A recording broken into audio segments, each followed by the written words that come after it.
आज हम इस वक्त ऑल इंडिया इमाम फाउंडेशन के सदर जनाब मोहम्मद आरिफ कासमी साहब के पास मौजूद हैं। हम इनसे जानना चाहते हैं कि जिस तरह कोरोना वायरस की वजह से 6 महीने से पूरी दुनिया जूझ रही है और ख़ासकर हमारी दिल्ली और इमाम, क्योंकि आप इमाम हैं, इमामों के हवाले से है, तो उसी हवाले से हम बात करेंगे कि उनकी तनख्वाहों का मसला है। कई महीने से उन्हें तनख्वाह नहीं मिल पा रही और चेयरमैन भी अभी वक्त बोर्ड के नहीं बैठे हुए, हालांकि अभी कुछ देरी है उनके बैठने में। तो इस सिलसिले में आप उनकी किस तरह से मदद कर रहे हैं और उनकी क्या क्या आप जो हेल्प कर रहे हैं आरिफ साहब?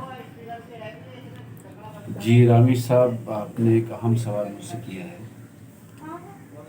उसका जवाब सीधा सा ये है कि आपको और आपके साथ साथ पूरी दुनिया को मालूम है कि कोविड-19 की वजह से पूरी दुनिया में लॉकडाउन लगा, जिसमें सबसे पहले मोदी जी ने दिल्ली के अंदर, आपको मालूम होगा, 21 मार्च को एक वो जनता कर्फ्यू के नाम से शुरुआत की थी।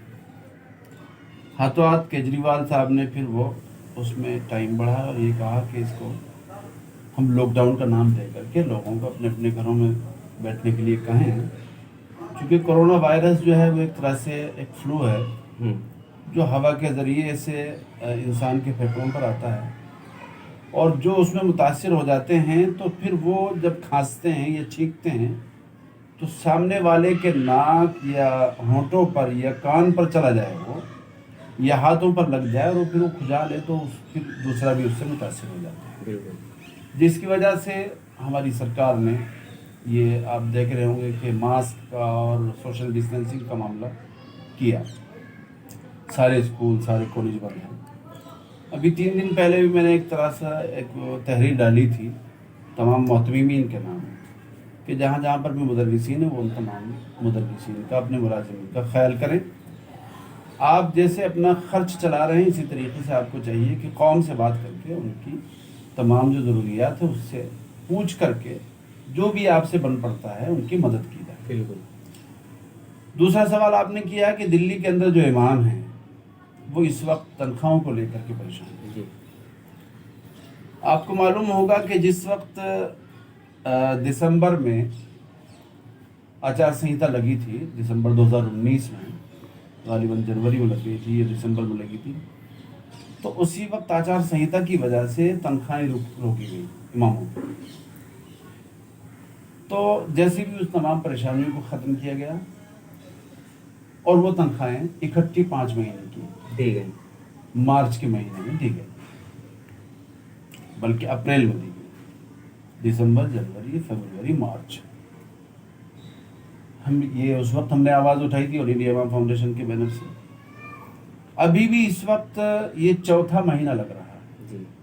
जितने भी दिल्ली वक्फ बोर्ड के इमाम हैं उनको हर महीने 1 से लेकर 7 तारीख तक तनख्वाहें उनके अकाउंट में डल जाती है।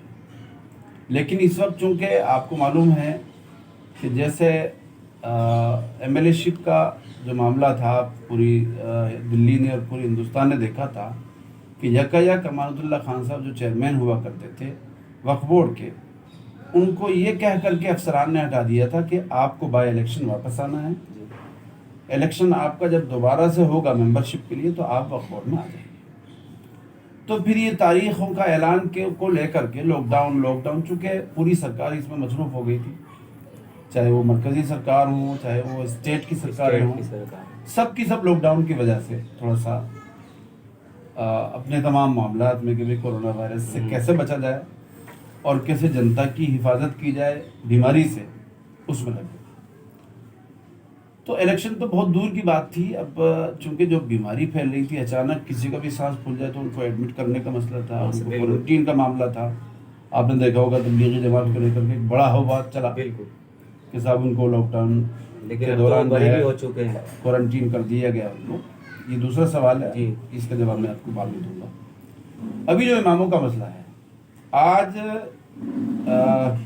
11 सितंबर, आप ये समझिए कि अगस्त, जुलाई और जून की तनख्वाहें, जून, जुलाई, अगस्त की तनख्वाहें बाकी है। यही हो रहा था कि अब इलेक्शन हो जाएगा मेंबरशिप का, बिल्कुल, और अगले महीने मिल जाएगी। बस कल कल कल कल हो रहा था दिल्ली सरकार में, चूंकि मैं आपको बता चुका कि सभी लोग मसरूफ थे कि किस तरीके से इस बीमारी से लड़ा जाए। बहरहाल ख़त्म हुआ। अभी आपने देखा होगा कि 25 अगस्त को इलेक्शन होना था, लेकिन वो तुफैल नामी एक शख्स है, मरकज़ निज़ामुद्दीन के बराबर में एक जगह है जहाँ पर मदीना मस्जिद है, उसका मसला चल रहा है, वो वक्फ बोर्ड की जगह है। तो बहुत सारे लोग ऐसे थे जो वक्फ बोर्ड के सिलसिले को लेकर के चाहते थे कि वक्फ बोर्ड का जो मामला है वो भी टल जाए और ये मुकम्मल तौर से बोर्ड ना बने। अगर बनेगा तो फिर हमें किराया देना पड़ेगा, या हम अगर नथराइज हैं तो प्रॉपर्टीज़ को खाली करना पड़ेगा। खैर हाई कोर्ट ने उनके ऊपर 25,000 रुपये का जुर्माना लगाया और तमाम चीज़ों को दूर करते हुए दिल्ली सरकार ने अमानतुल्लाह खान साहब जो विधायक हैं उकला से, उनका एमएलए कोटे से, एमएलए जुमरे से बाकायदा इलेक्शन होना था, लेकिन चूंकि उनके मुकाबले में कोई नहीं आया तो बिला मुकाबला उनको चुना गया। लेकिन अभी तो मेंबर बने हैं। अभी मेरे ख्याल में 7 तारीख की बात मैं कर रहा हूँ, 7 तारीख को उनको बिला मुकाबला मेंबर मुंतखब कर लिया गया है।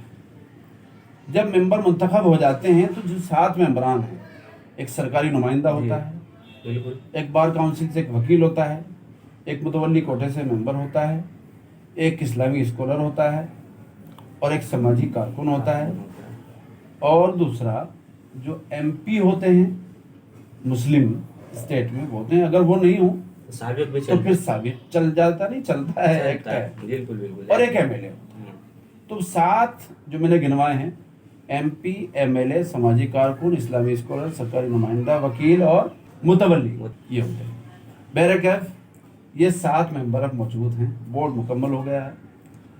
अब जो डिविजनल कमिश्नर है वो चाहे तो वहाँ मीटिंग अपने यहाँ बुला करके इसको वहाँ फाइनल हो जाएगा, और वो मुझे लगता है कि 2, 4, 5 दिन में, जैसे कि मुझे इत्तलात हैं मोतबर ज़राए से, तो 1, 2, 4, 5 दिन के अंदर अंदर चेयरमैन चुन लिया जाएगा। उस 7 के 7 मेंबर अपना चेयरमैन चुनते हैं। जैसे ही चेयरमैन चुना जाता है तो कागजी कार्रवाई तमाम मुकम्मल हो जाती है। तो जैसे ही चेयरमैन चुना जाएगा बोर्ड का, फौरी तौर पर इनकी तनख्वाहें देने की हमें इत्तलात मिली कि जैसे ही वो फौरी तौर पर पहली जो मीटिंग होगी उसमें रेजोल्यूशन हो जाएगा। सिग्नेटरी जो है बैंक में, क्योंकि नए चेयरमैन जब बनकर के आएंगे, तीसरी बार चेयरमैनी का इलेक्शन होगा अमानतुल्लाह खान साहब के दौर में, तो जैसे ही चेयरमैनी का इलेक्शन हो जाएगा तो फौरी तौर पर उनकी तनख्वाहें दे दी जाएगी। ये आपके सवाल का जवाब। देखिए, कुछ मजबूरियां हैं जिसके तहत जो है पहले भी रुकी, कुछ तनख्वाहें मिली थी, चेयरमैन साहब को अचानक हटा दिया गया था, अब वो फिर मेंबर बन गए हैं और जल्द से जल्द इनका कहना यह है कि तनख्वाहें, सबसे पहली मीटिंग जब चेयरमैन साहब चुने जाएंगे उनके हवाले से, सबसे पहले मीटिंग इमामों की तनख्वाह के बारे में होगी, क्योंकि ये लोग ज़रूरतमंद हैं, किसी से कह नहीं सकते, कहीं आ नहीं सकते, कहीं जा नहीं सकते, क्योंकि मजबूरी है, सोशल डिस्टेंसिंग का भी है, कोरोना भी चल रही है और हर हाथ मास्क लगा के रखना, दूरी बना के रखना, न किसी से मिल सकते हैं एकदम, न किसी से कह सकते हैं। बहरकैफ जो भी होगा फैसला जल्द से जल्द अच्छा होगा। ये थे आरिफ कासमी साहब, जिन्होंने ख्वाहिशात की हैं कि पहली मीटिंग में ही हमारी कोशिश ये होगी कि इमामों की रुकी हुई तनख्वाहें मिल जाएँ। कैमरा पर्सन मेहताब अहमद के साथ मोहम्मद राज। सियासी तकदीर यूट्यूब चैनल को सब्सक्राइब करें और बेल आइकन पर क्लिक करें ताकि आपको सबसे पहले खबरें मिलती रहें।